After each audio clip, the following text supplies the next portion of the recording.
Graça e paz a você que me ouve nessa hora. Que o Senhor Jesus abençoe você, abençoe sua família. O que eu vou falar nesse vídeo trata-se da ressurreição. O que é a ressurreição? Quem sou eu para ensinar alguma coisa? Quem sou eu comparado a tantos sábios, teólogos? Mas enfim, quem é alguma coisa, né? Cristo de fato é a verdade. E Cristo tem toda a relação com o que está escrito, com as Escrituras. A Bíblia de Gênesis a Apocalipse é Jesus Cristo, é a palavra de Deus. Isso é uma crença comum entre os cristãos.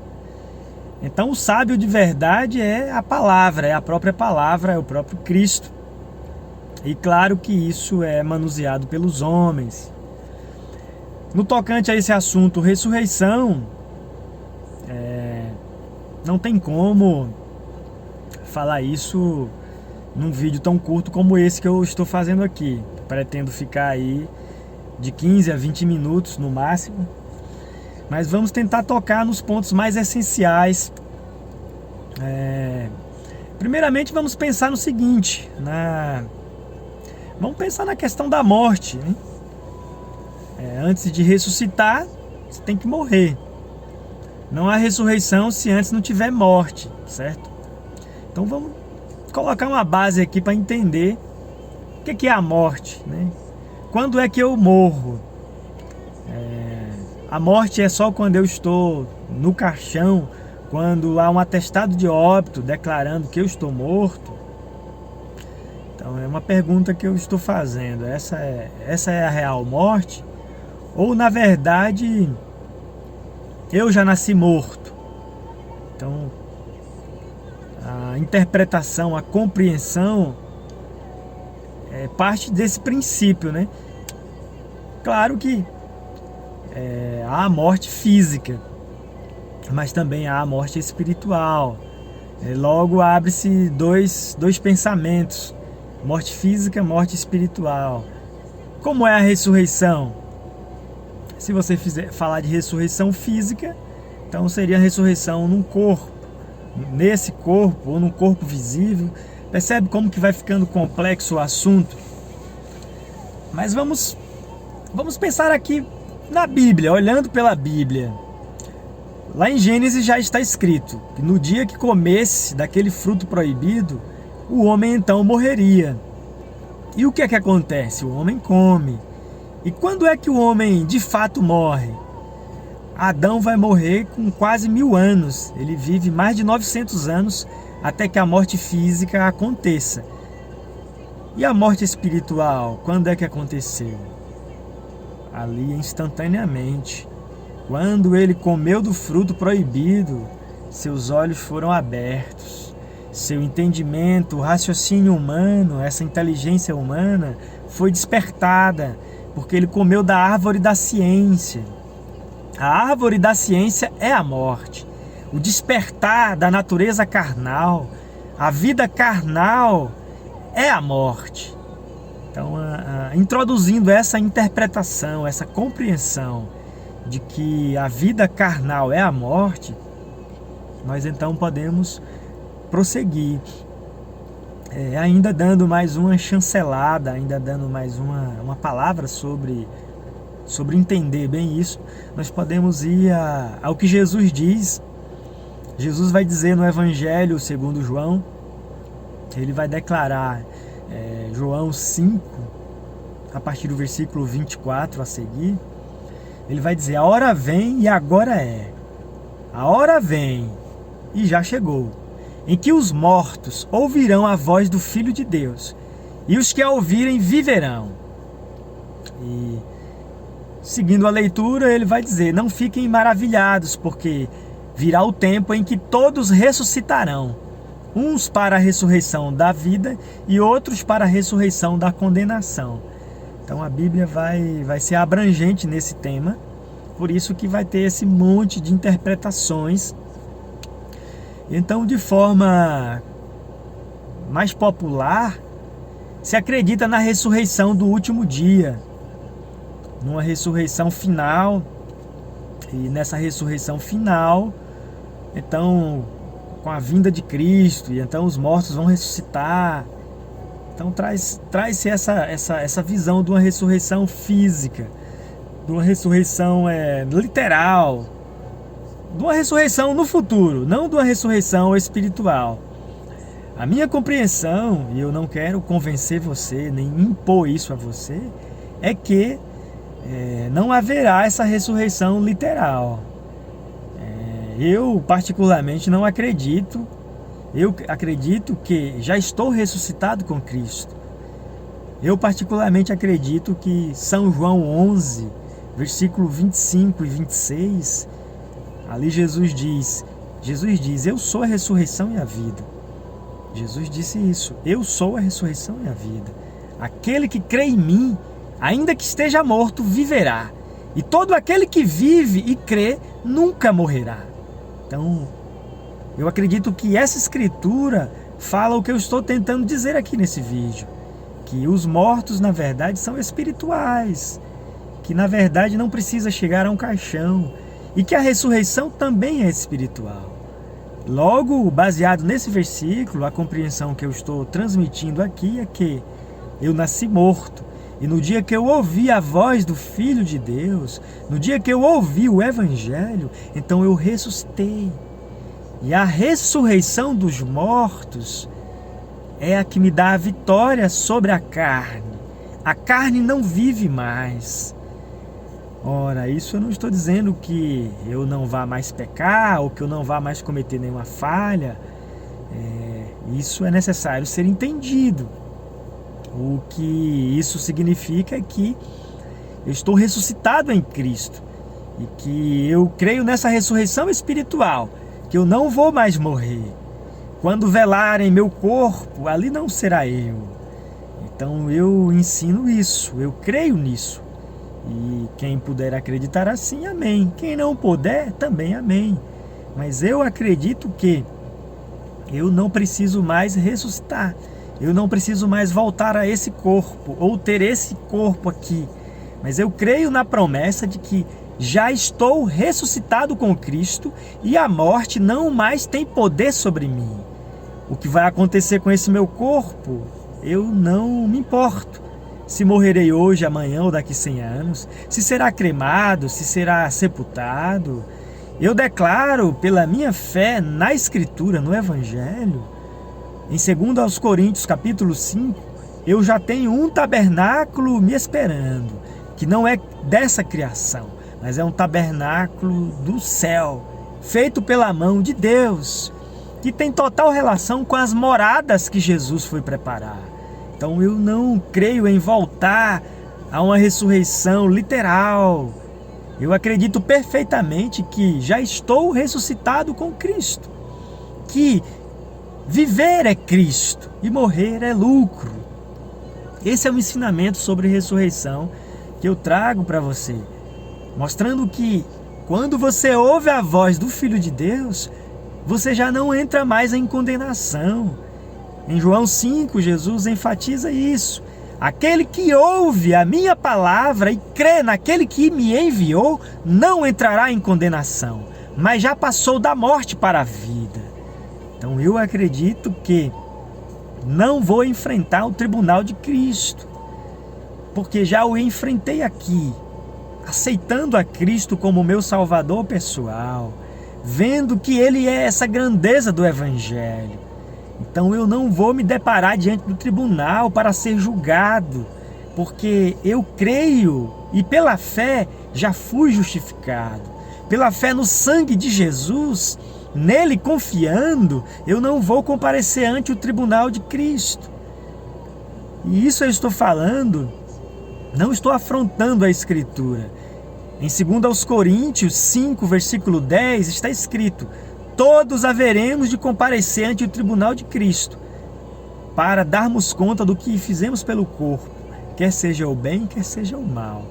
Aparentemente isso é uma afronta e uma contradição ao que eu acabei de ler, ao que eu acabei de dizer que está escrito. Mas isso não é dessa forma. Evidente que, se for dessa forma, Me diga, quem haverá de salvar-se?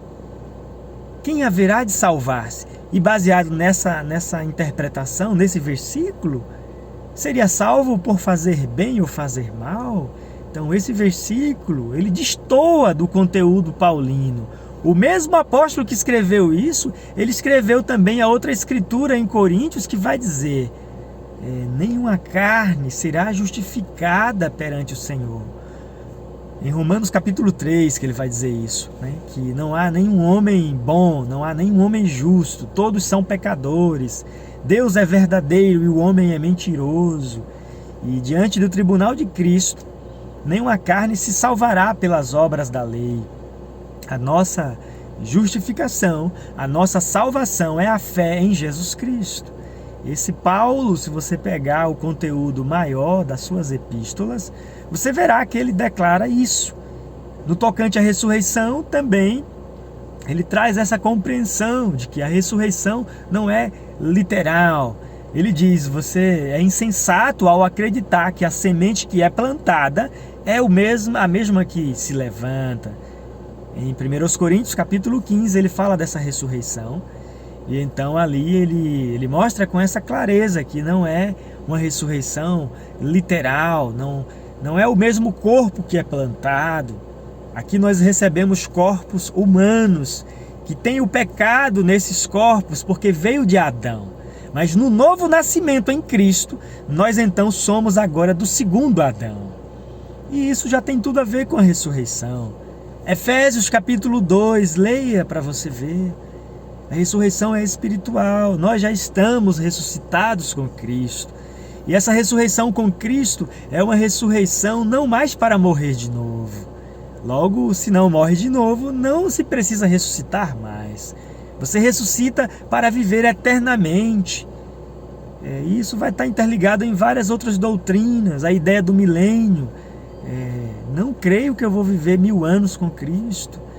Eu vivo desde já em vida nós já reinamos com Cristo. Quando nós passamos por esse processo do nascer de novo, quando já não vivo mais eu, Cristo vive em mim. Então em vida eu já estou reinando com Cristo. Isso não vai durar só 1000 anos. Isso é o reino eterno. Aquele reino que está preparado desde a criação.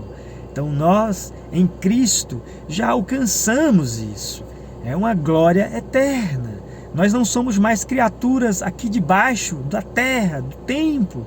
Na oração em São João, capítulo 17, ele vai dizer: não os tire do mundo, mas os livre do mal. Os guarde em meu nome. O que é livrar do mal? O que é o mal? O mal é esse corpo do pecado. O mal habita em mim. O pecado que habita em mim, esse é o mal. Então, ser livre do mal, ser guardado do mal, é exatamente ser liberto dessa criatura, ser liberto do velho homem. E isso é o Evangelho. Pelo Evangelho, você então é gerado de novo. E o que é o Evangelho? O Evangelho é a voz do Filho de Deus. A ressurreição, dessa forma simples, singela, falada aqui. A hora vem e já chegou. Se você ouvir a voz do Filho de Deus, então você está ressuscitado em Cristo. Você ressuscita. Isso tem toda a ligação com a nova criatura, com o novo homem, com o nascer de novo. E isso pode ser bem desenvolvido na visão da vitória sobre o pecado. As cartas de Paulo, especialmente Romanos, ele vai dizer que a morte reinou de Adão até Moisés. A morte reinou, então, de Adão até Moisés. O que isso quer dizer? Que Cristo venceu a morte. Adão até Moisés representa o tempo do Velho Testamento, a velha aliança. Não havia como vencer a morte pela lei do Velho Testamento. Mesmo que a lei de Deus é boa, mas eu sou carnal. Como vou eu se sujeitar a algo que é espiritual? Agora, em Cristo, sendo um novo homem que é segundo o Espírito, gerado em verdadeira justiça e santidade, aí sim Esse novo homem é compatível com a lei de Deus. Então Romanos 8 declara: nenhuma condenação há para quem está em Cristo Jesus, porque não anda segundo a carne, mas segundo o Espírito. Porque a lei do Espírito de vida me libertou dessa lei do pecado e da morte. Então agora, exatamente agora, eu já não vivo mais. A lei do Espírito de vida me libertou da lei do pecado e da morte. Veja, não é a minha vida santa, não é a minha vida religiosa. Por mais que eu possa viver corretamente diante dos homens, sendo uma boa pessoa, fazendo o bem, então cumprindo essas prerrogativas legalistas, isso não me torna uma nova criatura.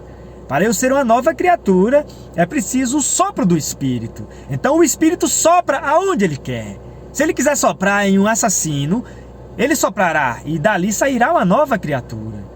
Não importa, não é a vontade humana, é exclusivamente o Espírito de Deus. E isso pode ser feito uma analogia com Maria, por exemplo. Não foi o óvulo de Maria, mas o Espírito que desceu e criou a coisa toda. Assim não é minha santidade, não é minha capacidade humana, mas é totalmente a graça de Deus. A graça de Deus é que me salva. Sois salvos pela fé, pela graça, através da fé, para as boas obras. Que boas obras são essas? A não ser a nova criatura em Cristo. Essa fé é poderosa para gerar as obras, que é o próprio Cristo morando em mim. E se Ele mora em mim, o Pai também em mim habita. Eu termino aqui dizendo: não quero perturbar a fé de seu ninguém, mas eu anuncio a ressurreição dos mortos em um só homem, em Jesus Cristo. E isso não para um último dia na nossa visão humana, mas anuncio que o último dia é exatamente quando Ele, que é a eternidade, se apresenta a você. O último dia vem. Que último dia é esse? O dia onde você se tornou uma nova criatura em Cristo. Este é o último dia, porque Ele é ressurreição e a vida. Não há ressurreição em um outro. Jesus Cristo te abençoe, que essas palavras possam servir de edificação para você. E se você não crê nisso, também não tem problema, eu não quero impor nada em ninguém. Mas o Evangelho da verdade, ele é aceito por todos aqueles que são da verdade. E eu mesmo estou sujeito a aprender, apenas de coração, com sinceridade e apresentando o que está dentro de mim. É isso que eu tenho declarado. Então que Deus te abençoe, no nome precioso de Jesus Cristo. Amém.